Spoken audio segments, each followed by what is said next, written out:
Good morning, everyone. It is 10 a.m., so we're going to get started. We have a full agenda this morning. Hannah has just announced about your continuing education information. So if you all will just hang on to the very end, they'll give another announcement of exactly how to do that. And thank you for joining us today for our Georgia Flex Quality Improvement Project. This is our monthly meeting. On the agenda today, we're going to talk a little bit about MB-QIP's core measure set and information guide, safe use of opioids.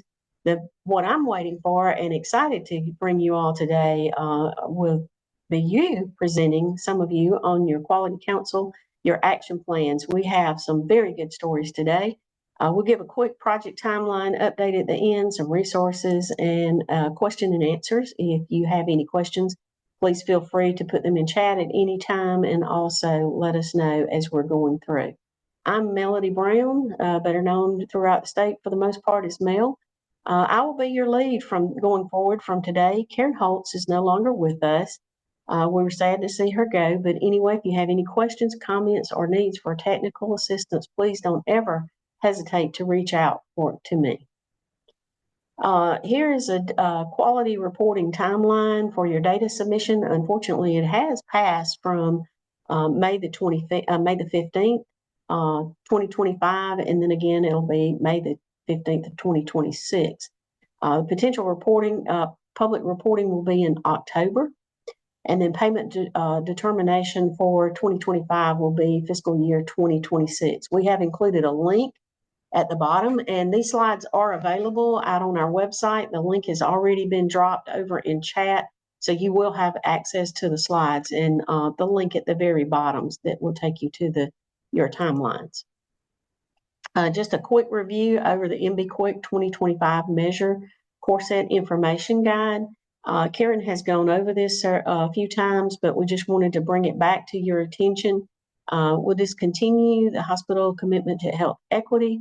We will start working on safe use of opioids in the fall around August, September, and we'll have more information for that.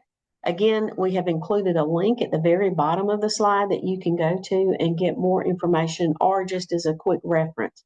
Also included will be, you can go over and find your emergency department measures as well, but just want to keep this on your forefront.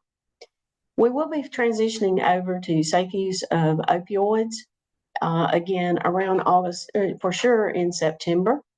And one thing I want to bring to your attention is the measure description for the safe use of opioids, and that is proportion of inpatient hospitalizations for patients 18 years of age and older prescribed or continued on 2 or more opioids or an opioid and benzodiazepine concurrently at discharge. So just thinking ahead and thinking about this particular measure, how many of your patients might fall into that category. We have also listed for you what will constitute your numerator and denominator. And I know for many of you, your denominators may be low. So, really thinking ahead about how many patients will fall into this category and, how to take a look at that. And if you have any need to, look a little deeper or do a deeper dive, please let me know, and I'm happy to provide some technical assistance for this. So again, we have your numerators and denominators listed here.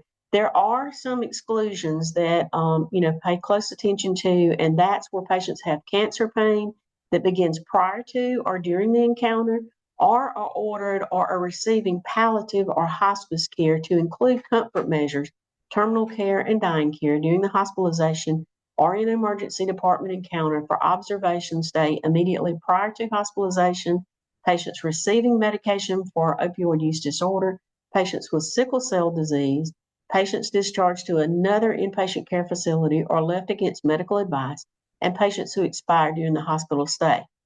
If I were still in the hospital, as you all are, I probably would take this box and have to blow it up for myself and print it off just to keep it on the forefront for me of who the exclusions actually are.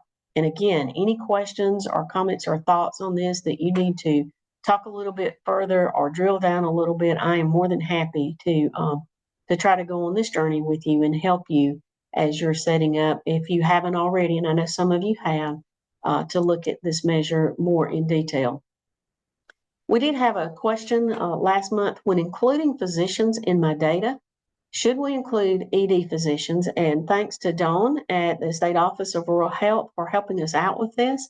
Her answer was her interpretation of the MB-QUIP guidance for safe use of opioids. ED physicians would be excluded from the measure.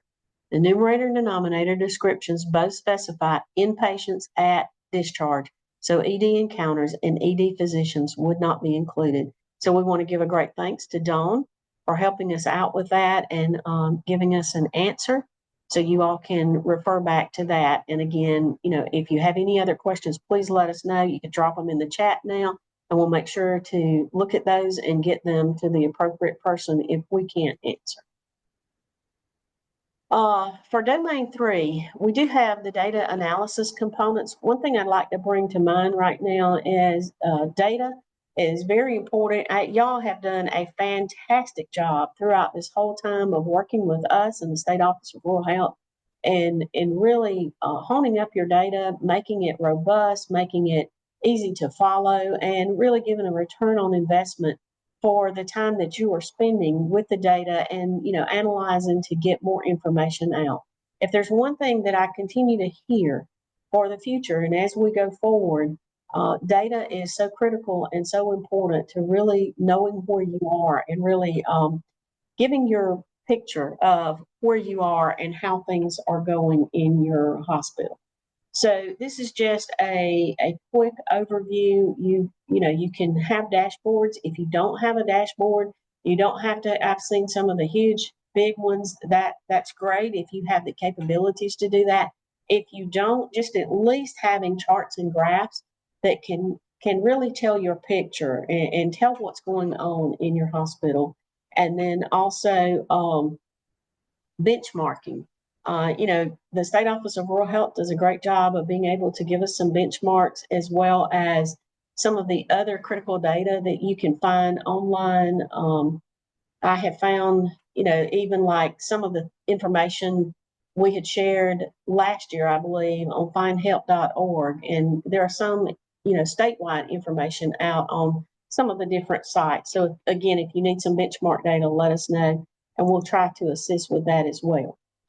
So now it is the time I've been waiting for today. We do have some very robust sharing to do. It's your time to shine. We're going to review strategic plans, references 1B in your strategic plan or playbook. And we would love to have each hospital to have reported out by June the 22nd. So we do have a few today. And for June the 24th, if all of you are on, we would love to hear from Liberty, Monroe, South Georgia Medical Center, Lanier, Miller, Mountain Lakes, and the Optum, Screven and Chattanooga, Clinch, and Jenkins. So if you all are on, take a listen to what your peers are sharing today and think about what you would like to share. And we would love to hear from you. This is the time that you all have the opportunity to learn more from each other. It's okay for us to, do the presentation, but this is the time we like to back away and just really hear from you, hear what's going on, and hear the great stories and the great work that you're doing in your hospitals. So with that, we're going to start with Jasper today, and I believe that Robin is on. So Robin, if you could unmute yourself and tell us all about what you have found with your action plan and what your goals are, and just tell us your story. Okay. So when we did our 2023 data, we found our highest level of readmissions were Black females. However, this year we had no Black females admitted or readmitted. So we have such a small inpatient population that we feel like we need to focus more on diagnoses and why those are being readmitted and not so much on the real data. Our county population is about 71% white, and our inpatient population follows right along that same pattern. So we really feel like we need to be focusing more on the reasons the patients are being readmitted and not just the race and ethnicity. Our second action plan was transportation. Because that was one thing that was brought up a lot in our previous China that we did in 2022 was people mentioning that they were having trouble traveling out of town to specialist appointments. And 5% of our patients did screen positive for transportation needs. So we looked at some options for transportation. We could not really come up with anything. Our senior center does some transportation, but it's only in town. They don't take people out of town for anything. So we kind of flipped that and we're exploring options for bringing more specialists to the community so patients can do their routine follow-up here. We already have cardiology and nephrology. We're looking at other stuff like maybe ortho, maybe GYN related stuff, possibly even oncology, just for follow-up appointments and such. We've also looked at some telemedicine. Our ED provider group is now offering some telemedicine specialty consults and such, and we're exploring that also as a way to kind of connect these patients to their specialists without them having to leave town. And our third action plan was to identify ways to increase nutritious, diet-appropriate foods. Poor nutrition was identified as a top issue on our China this year. We don't have the completed China yet, but it was definitely at the top. It was at the top in 2022, and it's not so much food insecurity, it's obesity, diabetes, cardiovascular disease, lack of nutritious foods. We have a very robust food bank in town. They have lots of fresh vegetables, especially in the summertime. So we give patients at discharge information on how to access the food bank. The food bank is not limited just to income-based. Once they have given out, the income-based is prioritized, but once they have provided for all of those families, then it's open to everyone. And they have lots and lots of vegetables and such in the summer that people can go and get regardless of their income. Much better selection than what we have at our one local grocery store. Well, And thanks, that's where Robin. we're at. Yeah. Well, thanks, Robin. And I think that y'all have, I call it looking outside of the box. And so I think it's a great thing. The old meet them where they are slogan, if you think about, trying to bring the specialties. And I realize that not everyone is able to do that. But, I think that some would agree probably on here, and y'all can drop in chat if you would like. And Hannah and Karen, by the way, I can't see chat. So if anything's coming in, please let me know. But I think, being able to bring those specialties, and then again, the use of telehealth, I think that for all of you, where if you can do that, it will probably provide a lot of good benefits. In addition to that, I think it's great that, in doing these exercises, one of the things that you all have been so great to find are resources in your community.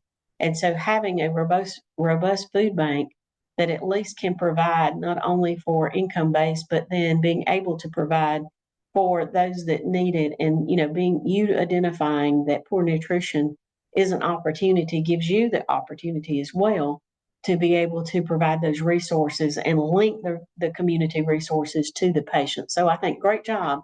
And any questions or comments in the chat, Hannah or Karen, that we need to address? Robin? There is a question in chat from Drew McBride. And Drew, I invite you to unmute if you'd like to discuss with Mel, but I can read it out. It says, our data at OMC Screven is being pulled from swing bed patients as well as our medical inpatients. Should swing bed patients be included in the measure?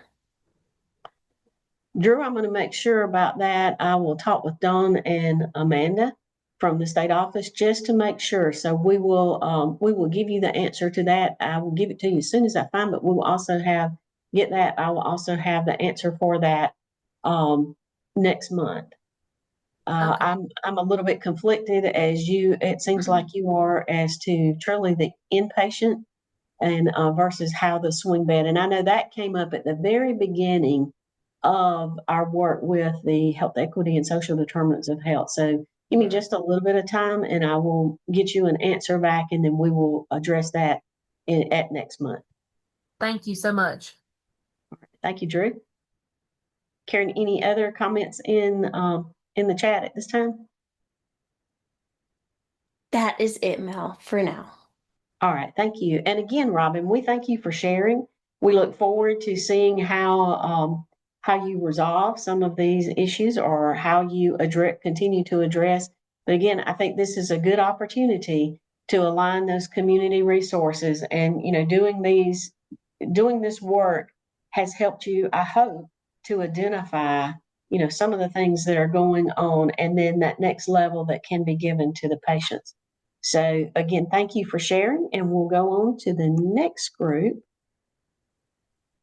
And Hannah, my clicker has frozen again.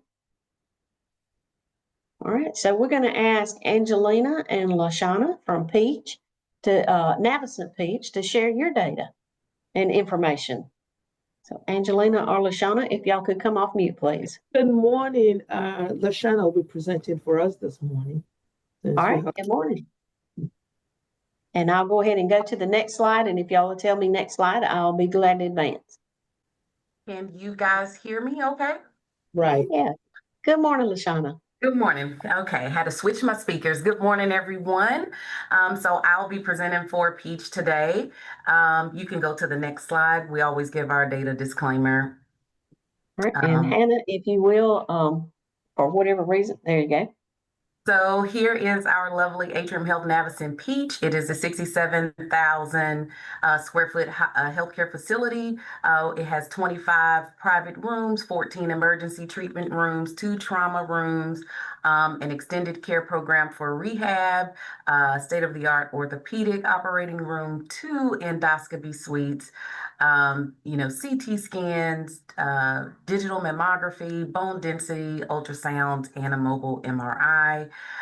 We can do sleep studies here, physical therapy, occupational and speech therapy, and it also has a pulmonary function lab and bronchoscopy suite. Just some fun facts about Peach County. It is home to Lane Peach Packing Company, and that has over 11,000 acres of peaches and other fruits and vegetables. And each summer, they will bake and produce the world's largest peach cobbler. So I invite you to come down for the June festival. But Peach County is also home to Bluebird School Bus Company and Fort Valley State University. So you can go to the next slide.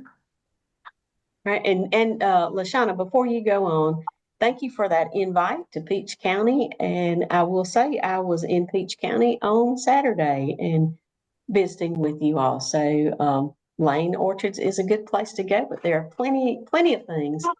Hopefully you enjoyed some peaches. They are delicious. I did. So y'all should take Lashana up on her opportunity to visit. Please do.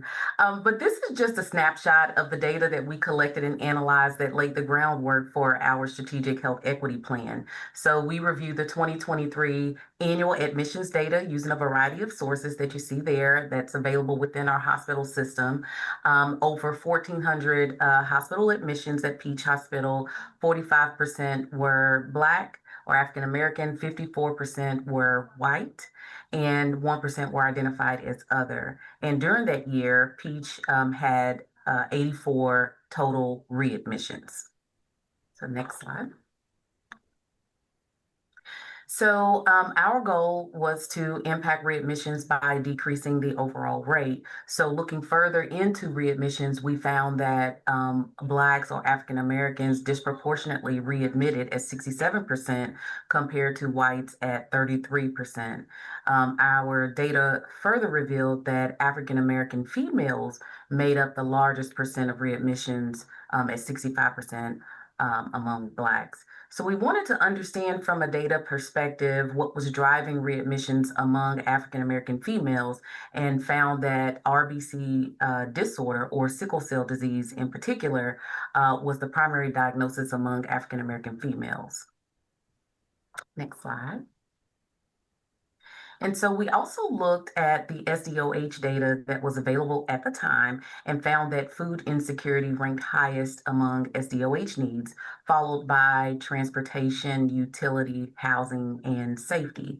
So please keep in mind that the data displayed is not specific to readmissions, but the total number of admissions. But it still gives us insight to the needs of the patients at the time from an SDOH perspective.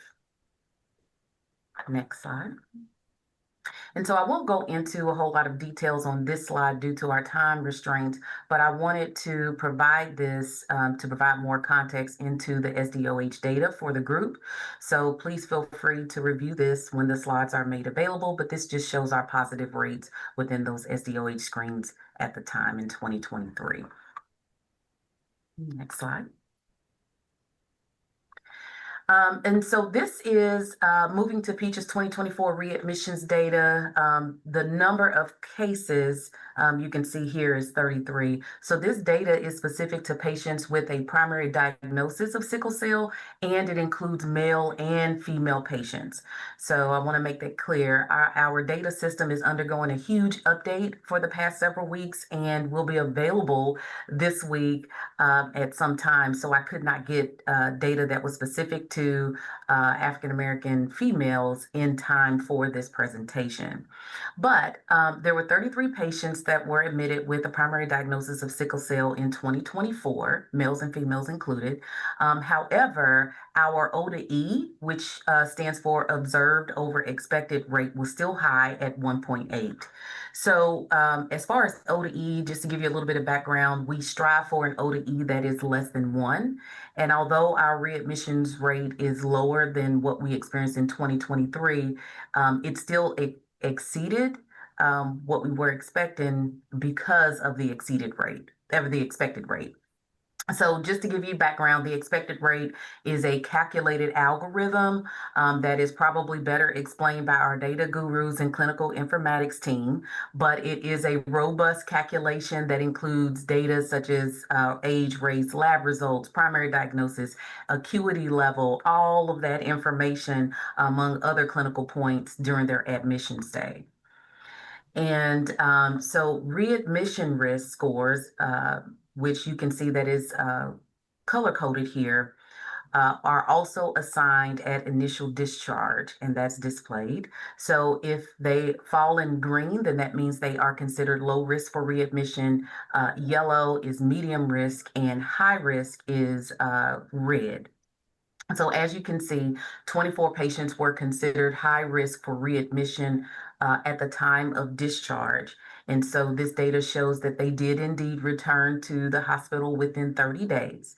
And what this tells us is that we have an opportunity to impact this population even more so. And then on the bottom left, it just shows you how many readmissions were returned within what time frame. So we had 8 people return within 7 days of readmission, 4 people return within 8 to 14 days, and then we had 21 people to return within 15 to 30 days. So, you know, again, looking at the data displayed in this fashion tells us where we need to target and maybe give us some insight into how we can impact the population to make sure that they get what they need when they're discharged. And so next slide, please. And so with our health equity goals, the first one is to reduce readmissions for African-American females with sickle cell disorder. And what we wanted to do initially was increase the use of order sets and the sickle cell clinical pathway to communicate a plan of care with patient on day 1 of admission. That question mark shouldn't be there, so I apologize for that. But the use of order sets and the sickle cell clinical pathway has been discontinued. Because of the complexity of patients that fall under this diagnosis, the providers decided to move to individualized care plans and continue in that path instead of creating and using an order set. They decided to also make sure that each patient is scheduled to follow up with a local hematologist prior to discharge. The Sickle Cell Foundation of Georgia is also providing CHW support, community health worker support, and resources at the patient's bedside during their hospital stay. And so we are working on a workflow development to include a referral process that is in progress right now, where once a patient is admitted with sickle cell, then the Sickle Cell Foundation would receive a referral from Peach Hospital, and then they would send one of their CHWs out to directly connect with the patient at bedside. Also, the Sickle Cell Foundation will provide provider and staff training. So that is in process of being scheduled. And so what this is that the Sickle Cell Foundation will provide evidence-based protocols to manage and treat those with sickle cell disease. This is an interactive training where they will review the physiology, perceptions, and experiences of individuals living with sickle cell disease, and really provide that one-on-one space and opportunity to, update on the latest protocols and how best to care and manage for this patient population. Dr. Lavoie is still the physician champion over this health equity goal, and we are also distributing Find Help community health resource hub cards in our ED waiting rooms to provide resources to everyone that visits. So LaShawna, before we move on, this is very interesting that you all were able to find this resource for community health workers through the Sickle Cell Foundation of Georgia. I don't want to make any assumptions. Sickle Cell Foundation of Georgia. So anyone on the call today should be able to do the same thing. We are hearing more and more and more. So we would love to hear from you all how you might be utilizing community health workers. So I think that this is a big pearl that you all have shared today. So thank you for that. And I think this is something that everyone on the call very likely, especially if you have a sickle cell population, which I think probably just about everybody does to some extent in Georgia. So thank you so much. This is really great.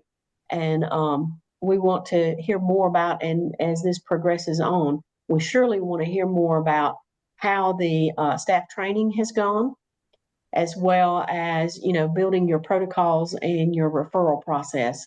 Any pearls that you all can share, please feel free to drop those to me as we go forward with this, whether we're looking at opioids or not in the future.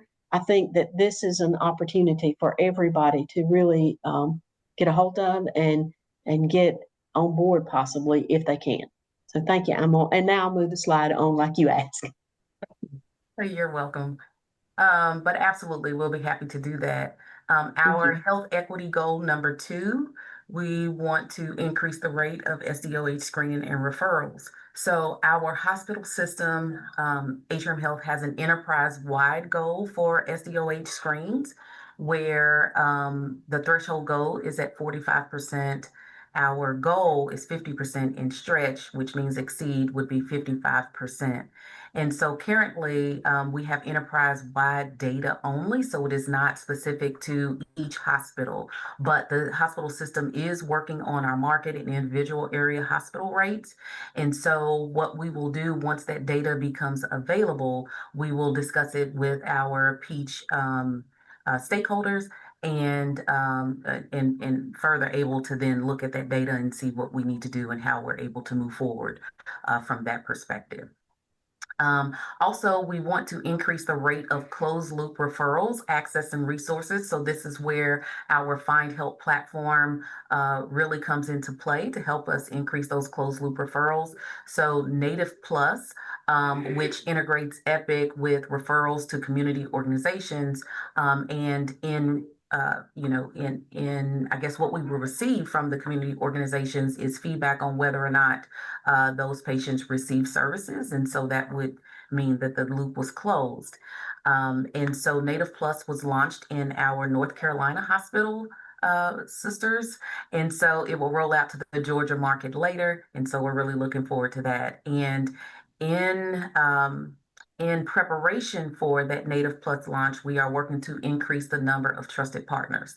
And what the trusted partners means is that the organizations are set up to receive referrals and directly from Epic, and so that will help our inpatient population as they are speaking to their providers and clinicians to be able to receive those referrals directly, so they'll have them connected prior to discharge.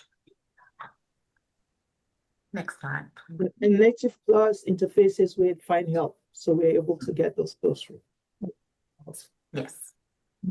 Okay. Okay, and then this is our Health Equity Goal 3. We want to increase bias reduction and sensitivity awareness among teammates working with an identified population, which in our case is sickle cell patients. And so this is ongoing. So of course, our teammates receive education through our Core Connect platform, learning platform. But again, we have partnered with the Sickle Cell Foundation of Georgia to help us with reducing bias and increasing sensitivity awareness. And so they'll be doing provider training, but it's called provider training, but it's made available to everyone. So nurses or anybody that has direct contact with the patient are welcome to join in to receive that training. And so once that is set up and made available to Peach, we'll keep you updated on that progress for sure. Please do. And so future state. So again, we would just continue to review our data for improvement opportunities. And we would look at all of that to increase our patient health outcomes and see, where we may need to pivot or focus our attention based on SDOH and other data that's made available. So, but thank you. Well, thank y'all for sharing. And again, I think this is a good opportunity for those of us throughout the state and those of you that all have any sickle cell patients in your population. One thing I did see on your data, it looked like you had a fairly high number of readmissions in that 15 to 30 day window. Did you find any pearls, any one particular thing that you think might have been a driver that you were that far out for a readmission for that number? Or are you still looking at your data? Right. So, yes. So our data has been locked down while they're doing this, intense data update. And so for several weeks, we haven't had access to it, but that is definitely something that we will be able to look at and hopefully find some preliminary answers that we can then take to the team to discuss a little bit more in detail. But that's definitely something that we want to look at. I can tell you that, a lot of our focus has been on that 7-day readmissions. Why are they so quickly, coming back, and looking at ways that we can impact and maybe ensure that they are not, returning within 7 days for sure. But 30 days, of course, is our, holistic focus, but really looking at that 7-day, why are they turning right back around? And so we're hoping that the Sickle Cell Foundation CHW can really impact and provide those resources and support when they are discharged from the hospital. And so we're hoping that that will make a difference once that is fully set up and implemented. Based on your point, generally we're saying that moderate risk patients are readmitting even more than the high risk patients. So we're working on that. To your point, that's what's generally happening right now. Okay.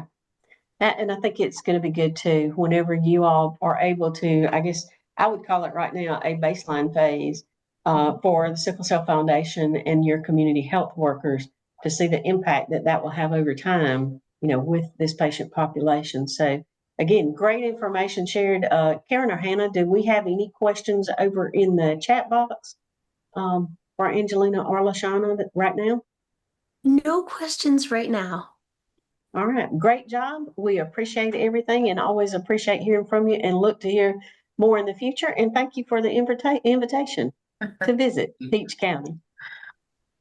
All right, now we'll move on to Kelly with Elbert Memorial. So Kelly, if you could unmute yourself and tell us your story. Kelly, if you could talk just a little bit louder, we would appreciate that, please. Is that better? That is, yes, thank you. Good. I learned a lot when we did our community health needs assessment. I grew up in Elberton, and so I'm very familiar with, I thought I was familiar with everything that pretty much went on within our county.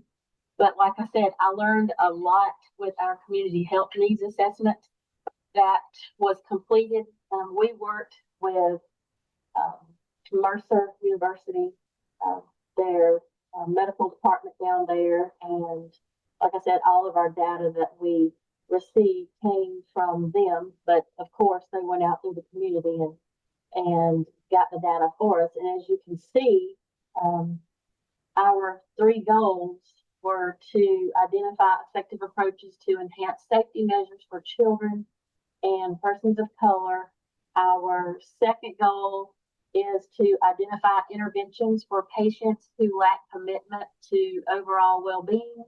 And our third and last is to identify methods involving patients that lack healthcare accessibility. And when we got our data back, I learned, I'm just going to give you some statistics really quickly. When we got our data back, I learned that 26% of the people under the age of 18 are in poverty. And that's greater than our state and our national average. Our state average came in at 17%, and our national average came in at 16%. So that's really high to me. And then as far as our patients lacking commitment to overall well-being, it was revealed again that 23% of adults reported fair or poor health. And again, that's greater than the national average, which was 14%, and greater than our state average, which is 18%. And then our third identifier was our patients in our community lack access to health care. And I learned that, this was focused under, really, the population was under the age of 65, and they were all higher than the national and state average as well. And you can see that our action steps here, the first one was we wanted to make sure that we assess monthly data identified by our SDOH's assessments that reflects a positive screening of children and persons of color. And that's an ongoing plan that's in progress. I'm basically going to focus on our second goal, and we'll talk about that in just a minute. But you can see that for us identifying our positive screening of our children and persons of color, all of our data is collected through what we call our ReDash dashboard. Everything's collected, and then we go in and we look at it on a monthly basis. And it's done through our admissions, through our emergency department, and on admission to our acute care unit. We do include the data in swing bed, but we don't look at the swing beds because the majority of them are a much older population, and we have found that the majority of our positive numbers are coming out of our ED and not the patients on the floor. If you go down to our action step number 2, we identify patients within the community that lack commitment to overall well-being. And so when we looked at that, we saw that our community is telling us that we need to be committed, I think, as a hospital, and that's what we've come to the conclusion of, is helping our community be better prepared for their overall health. And so we have partnered with Piedmont Athens Regional Medical Center, which is another facility. They're not a critical access, of course, but they're about an hour dependent upon where you live. In our first class, we did a wellness class. We are connected. We have a wellness center that's connected to our facility.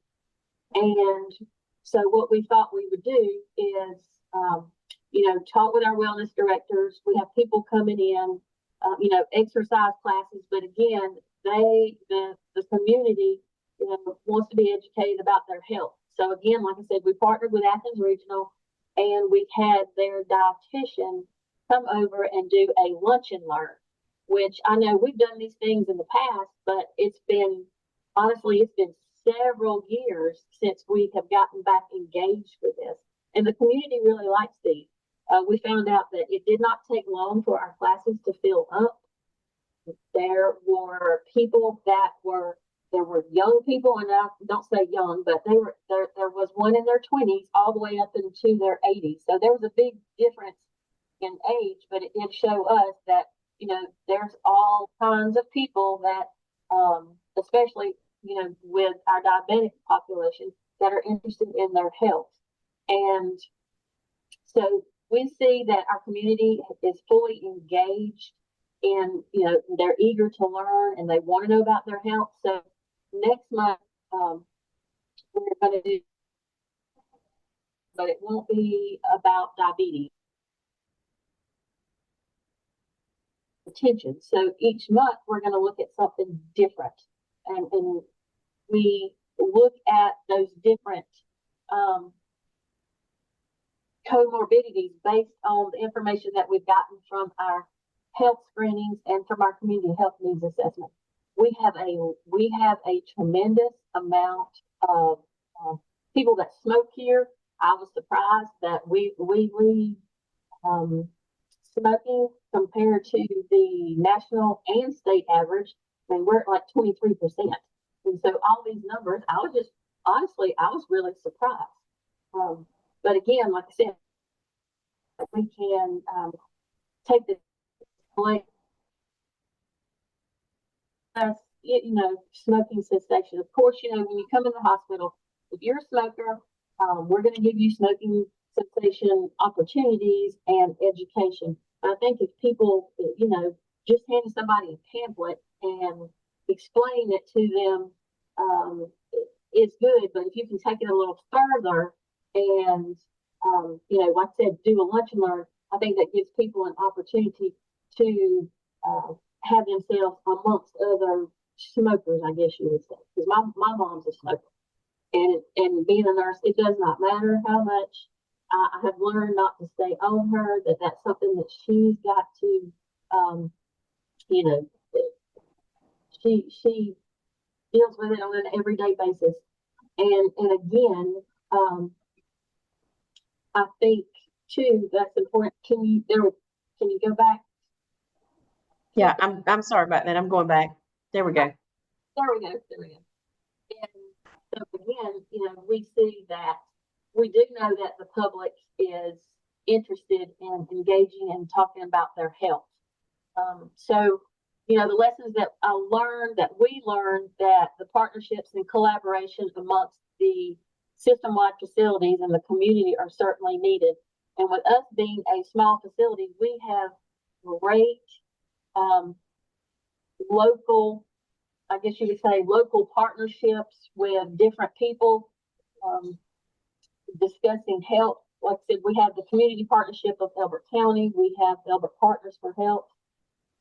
We even have our Board of Education who comes over and participates.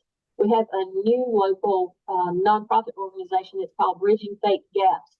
We have a high, I guess you would say, I'm not going to say they're all homeless, but looking at the social determinants of health, we have a lot of food insecurities.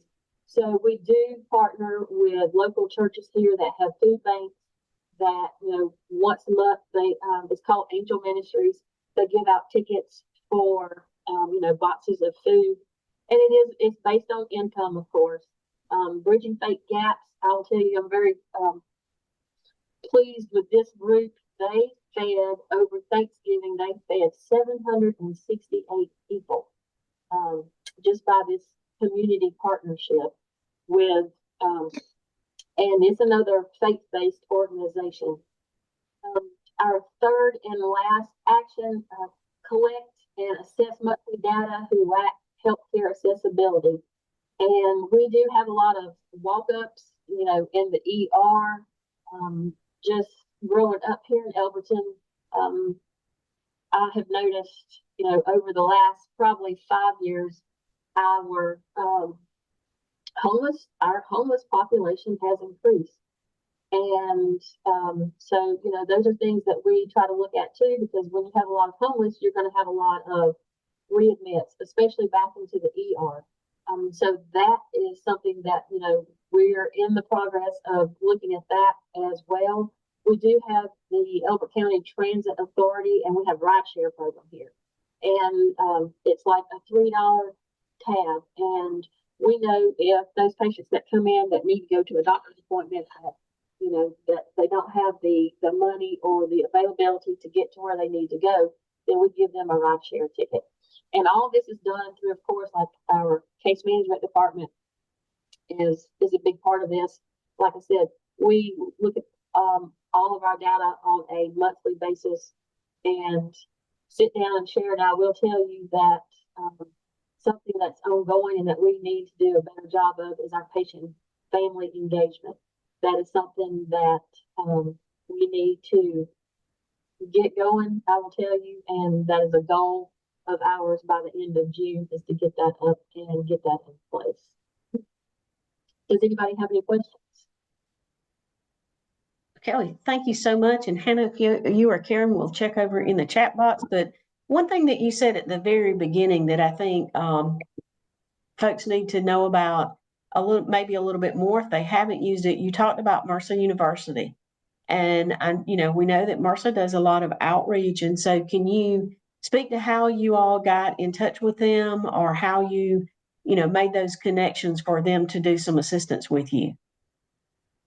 Well, I will tell you, our former COO, Tammy Carlo, had been in touch with them with our previous community health needs assessment, and they were very willing. The School of Medicine, with their students, with their doctoral programs, students are doing their research, so they utilize those students to go out into these communities and do this research. And it's great research. Like I said, I learned a lot about Elbert County, even growing up here like I have. There's things that I did not know that were even really going on within the healthcare community, having worked here. Now I've been back and forth at the hospital, I guess you would say, for almost 30 years. And just like any small community, but these programs like Mercer University, wanting to reach out to these, we have the money, because I will tell you that going through and doing our community health needs assessment, it's like they will hang a little carrot there off the fishing line. I mean, they gave out cards for filling out surveys and going into the community and knocking on doors. But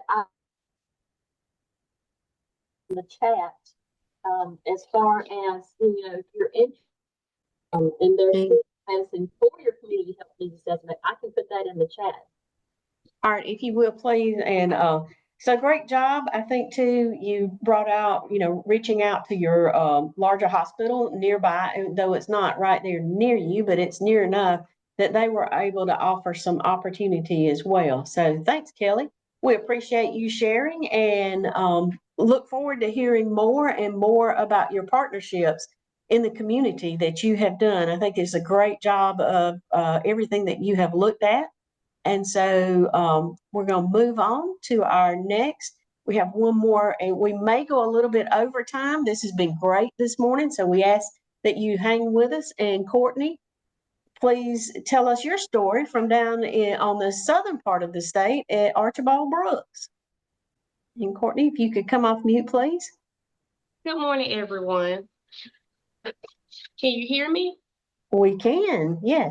Okay.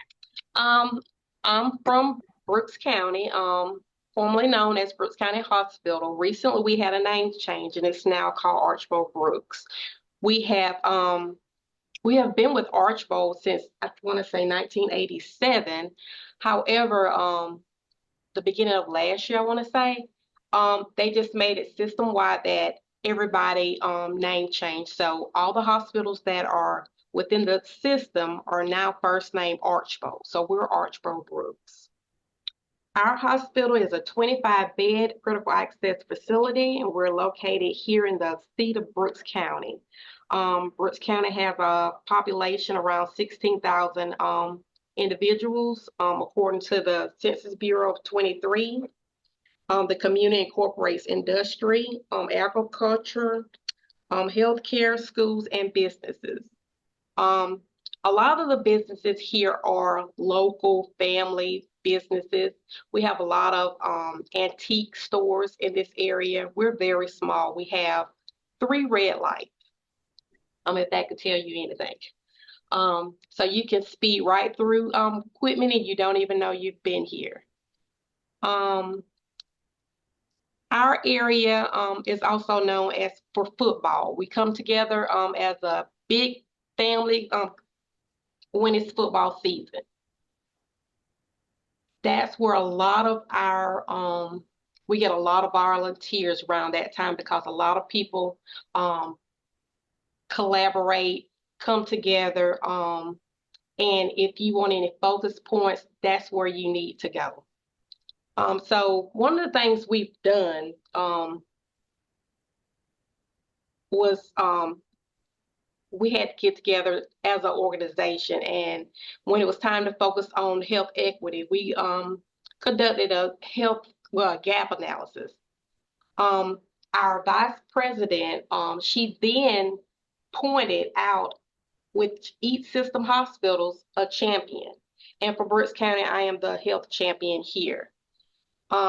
We then utilize a plan, act, do method outline process that will help us develop the Prepare To. Our Prepare To is in effect and we have been utilizing it. The Prepare To is done, is collected by the case manager or our swing bed coordinator on admission. And it asks specific questions related to the health equity data that's reported, and it is a part of their EHR. That is going well. We find out at firsthand what's going on with the patient, because a lot of our patients are swing bed patients, and those patients are not necessarily from Brooks County. They come from Archbold, or they could come from like South Georgia, needing, you know, maybe IV antibiotic therapy, wound care, or extensive rehab therapy. So they're not necessarily from Brooks County, but you run into those individuals who have those disparities, and we're here to help them. So learning what they need on admission gives us time to, you know, kind of get together, and we meet weekly for swing bed, and we'll meet daily for safety huddle, and we communicate about these patients and brainstorming with each individual that's attending those meetings. We usually come up with a plan of how we can assist. So that was our first step, doing the Prepare To, and that has been working well. Step 2, where we collect and evaluate the race, ethnicity, and language. All of that is done on admission as well, and it's done through our patient financial service department. So that information is put in before the patient even hits the floor. Food insecurity, transportation issues, utilities, safety, those social determinants of needs, those are the questions that are asked by the UR case management personnel. That information is not retrieved on a monthly basis. It's on demand. So our quality team, they can go in, if I call and ask, hey, can you just, you know, get me the information from last month, they could go in and print that at any time. A lot of times this information is shared at our quality meetings that we attend at the big hospital, Archbold, and it focuses on compliance. Basically, has everyone been asking the questions, where is the need at, and what have we done to assist these individuals. So that goes to number 3. We provide our patients with a community resource list that includes resources to help and aid and assist individuals with their own specific needs. So what I did in 23, I went back and I revamped our community resource need list that we give patients on admission. And it includes like food pantries, transportation, home care services, nursing homes, assisted living, home health agencies, mental health, pharmacies, information if you have questions about your medications, our local providers in this area, shelters, women and children's shelters, and shelters for abused women, health department, public health, etc. And that has really helped us with our patients that may need transportation. So a lot of patients don't even know that a lot of times with your insurance carrier, they may assist you with transportation to and from your appointments. Not just Medicaid where they do like the logistic transportation, but insurances such as United Healthcare. We have a rep that comes weekly to our swing bed meetings, and she goes in and sees her patients while she's here. And some of them do have issues with transportation. And that's one of the perks of their insurance, where that they can provide that service for them after discharge. Also, they have a service where they can help them with home health after discharge. So it's a lot of things that we learn just by, collaborating with other agencies. As I reviewed our readmissions list, we don't really have a lot of readmissions because our influx of patients are swing bed admissions. We have very little inpatient admissions that come through here. But I did just receive our 24 data. And we were Courtney, do I need to advance the slide? yeah, you can move ahead. Okay. I didn't touch bases on my slide about the readmission stuff, but I do have it in front of me. All right, I'm sorry. The readmissions rate for 24, the goal was 14.6 for the national CMS goal, and we were at 15%. We really don't have an issue with readmissions, but right before COVID, when they stopped calculating the readmissions, we were at a higher number. So when they started back, our numbers were kind of screwed. So now we're working to get back in the clear with that. But it showed that we only had 3 out of 20 readmissions for 2024. Looking at our Prepare to pulling the data from that, and that's what we have in front of us is the measured structural measures data, and it showed that housing instability and transportation is our highest need. Every once in a while, we get patients that come here for swing bed that don't have a disposition. They're homeless. Or either maybe they were in assisted living and now this patient can't go back to that living, so they need something more. So then you find issues with insurance because they don't have the right insurance to get where they need to be, such as long-term care. So we don't have a social worker here, but we do have our case manager, and she does her best to try to reach out and get the things that these patients need to get things rolling, to get them where they need to be. We don't furnish any housing or anything like that, but like I said, Brooks County is very small. We have maybe 3 apartment complexes in this location, and we do give those individuals that information for them to reach out if they need help with finding housing in this area. But for the most part, we try to get patients back to their communities. close to home where they have someone to help them at. Transportation needs, that's our biggest problem here.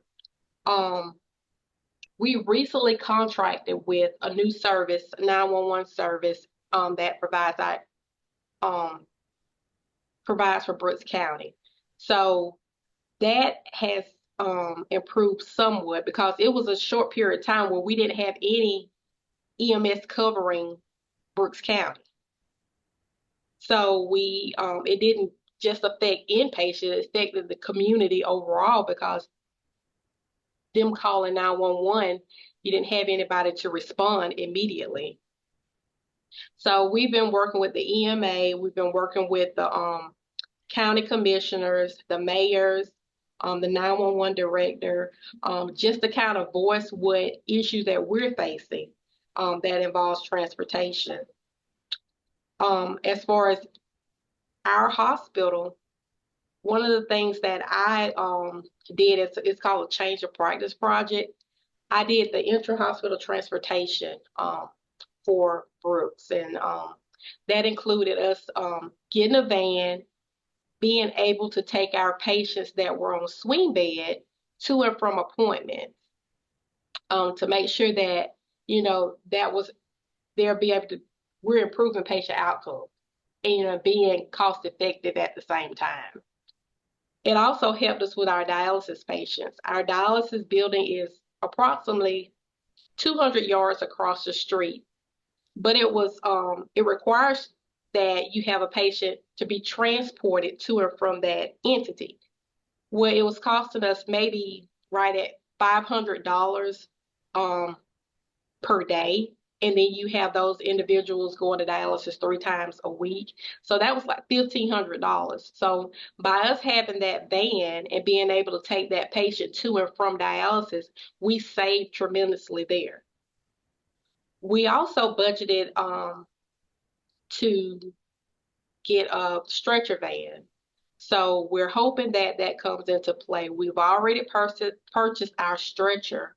And it's a bariatric stretcher, so it should accommodate all size individuals, and then grow into where we can transport those individuals.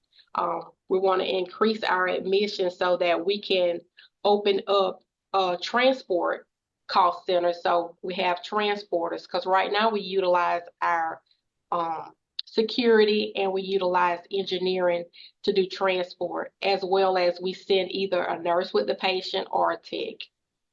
So right now, that's what's kind of working with us.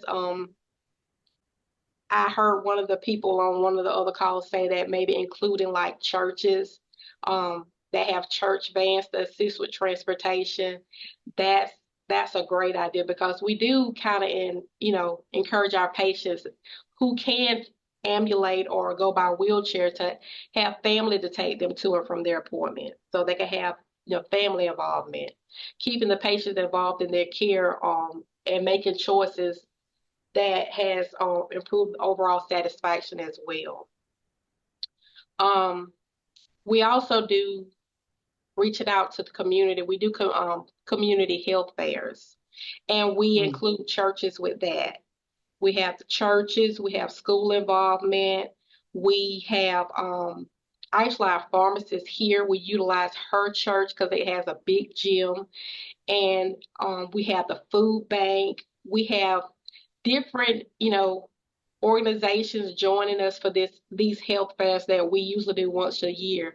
And last year, I want to say it was February of last year, was our last big one, and it was a great turnout. And that's just something that you're getting the community involved. You're finding out what their issues are, because we had lab there. They were drawing labs and bringing them back. So anything that was out of whack, we had the patients either to report to the emergency room or follow with their primary care physician. Just trying to improve overall health of individuals in our community.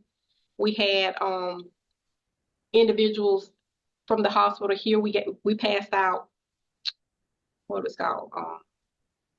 I can't think what the paper they was passing out. Basically, like patients that need medical, like living wills. power of attorneys. Advanced directives. Advanced directives, that's what I'm looking for. We passed out those, and we found out that probably about 90% of the individuals that we interacted with had never heard of that, didn't know anything about it. So we passed those out, and if encourage them to fill them out, get them back to your doctor, get what you need, get everything in place, and then have them put in, scanned into your medical records. It's just little things like that. You'll be surprised that a lot of individuals just, they just don't know. They don't know the route to go. We had the pharmacists there talking about medications.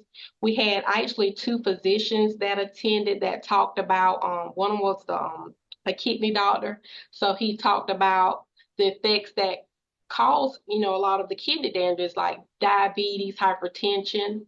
We had a pediatrician there, and she talked about things that, younger kids that they suffer from. And that's one of the things here in our area. We don't have a pediatrician in this area. So a lot of our patients that come here that needs medical attention, we have to send them out to their pediatrician or one that's close. But just overall, like looking into the health equity things, looking at things that we have pretty much discovered as disparities. You just never know what people are facing. Interacting with other people. I actually attended one of the conferences in Cordele, and I think you were there, Melanie. And I was. And just hearing, a lot of the critical access facilities talking about their needs, and you just, you realize like, well, just when you think you have it bad, other areas have it worse. But collaborating, getting together, just getting ideas from one another to help one another's community, I think is just overall a good idea. And I really enjoy looking into the health equity and participating with it, and just understanding the needs for the tools or the resources that, all organizations need. And Courtney, I think you have brought out some really good information. I think you have a couple more slides, but anyway, your community fairs and everything that you're doing, but it sounds like you are in a very rural area, and just like Dexter reported last month, he's on the Georgia-North Carolina line, you're on the Georgia-Florida line. Mm-hmm. And, I think the interaction that you had, and one thing that you did bring out very well today, and I think we would love to hear more about in the future, of how, you already bought a van, and looking at just the cost savings to get your folks over to dialysis, $1,500 a week, that adds up quickly. So I think, really having the opportunity to hear more as we go forward, with the other work that we're doing, how is this working, and, what have the benefits? And the greatest benefit is to the patient, because now they're getting the services that they need. Correct. So I think we are out of time, actually, but Courtney, anything else you want to add, or Hannah, or Karen, any questions for Courtney over in the chat? No questions, just a couple of comments, Courtney, if you can read those. And we will put up a slide to show how folks that need to jump off can retrieve their certificate for CE today. All right, and we'll skip on through with the project timeline. We do have our site up. We've got resources for you. So thank you. We hope you all have a great week, and a great entrance to June, which will be coming up very soon. Y'all have a great week.